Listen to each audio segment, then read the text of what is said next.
Isang babaeng naglalakad lang sa kalsada sa Quezon City ang bigla na lang hinipuan ng delivery rider na bumuntot sa kanya. Laging una ka sa balita ni Jonathan Andal, exclusive. Umaga ng May 14, naglalakad papasok sa trabaho ang 23 anyos na babaeng ito nang madaanan niya ang lalaking nakatayo sa bangketa sa Barangay Mariana, Quezon City. Tila nakaramdam na noon ang hindi maganda ang babae kaya umiwas ito ng bahagya sa pwesto ng lalaki. Paglampas ng babae, inangat ng lalaki ang kanyang pantalon sabay buntot sa babae.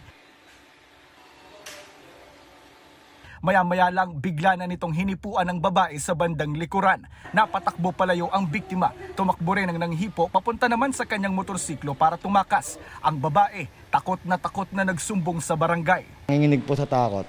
Halatang halata sa kanya yung phobia. Nakita namin yung babae tumatakbo. Parang takot, parang maiyak-iyak. Naplakahan ng barangay ang motorsiklo ng nanghipo. Natukoy ito ng pulisya na si Justin De Guzman, isang delivery rider. Ayon sa QCPD Station 11, bukod sa babaeng nakunan sa CCTV, may isa pang babae ang lumutang na nagsabing hinipuan din umano ni De Guzman.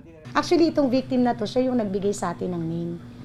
Oo, so desidido daw po siya na isampa yung reklamo para nga nang sa ganon, yung mga kababaihan na tulad niya na nabiktima ay makapagsampa rin ng kaukulang reklamo laban dito sa suspect natin. Nakatakdang sampahan si De Guzman ng reklamong acts of lasciviousness. Yan ang unang balita. Jonathan Andal, Buong Puso para sa Pilipino.